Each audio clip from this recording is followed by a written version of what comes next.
Vawleicung a sual cemmi thil Pathum cachim chu Siibawi ttha Siibawi sual Siibawi mizo chungi thiamnak angai lomi an Sual Bik Minung hi lintian ni chel hian takpum hi thiam nak mang mi Siibawi te tampinum setana ngai bak lomi mizo chungi thiamnak angai bak lomi Siibawi an Sual Bik a Sual Bik ri mi sual vialte la sual cachim chu chong sia setana ngai bak lomi siak cheta chim ahwam lomi atha thu bak mi a cemmi bata a thiam lomi zani timlam nak angai lomi chachim tu hida ram shok tu bak an sikiti Siibawi te zong setana ngai lo chen mithat tu an se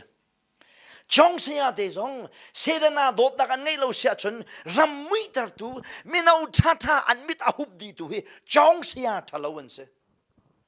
chu pani nak a sual deuri mi chu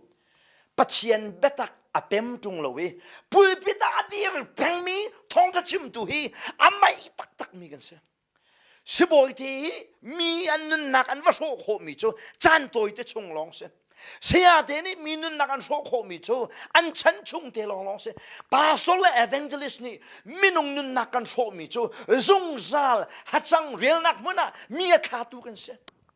Raurin oratlak bak mi chu pulpit chung adir mi Pathian bia kawi Pathian bia cemmi na he Pathian bia akal ning den cachim mo boy pa na tining semote I check bak lowe ma theory ahlani mi him mi na thuak la ruwa nak men ni Pathian bia cemmi he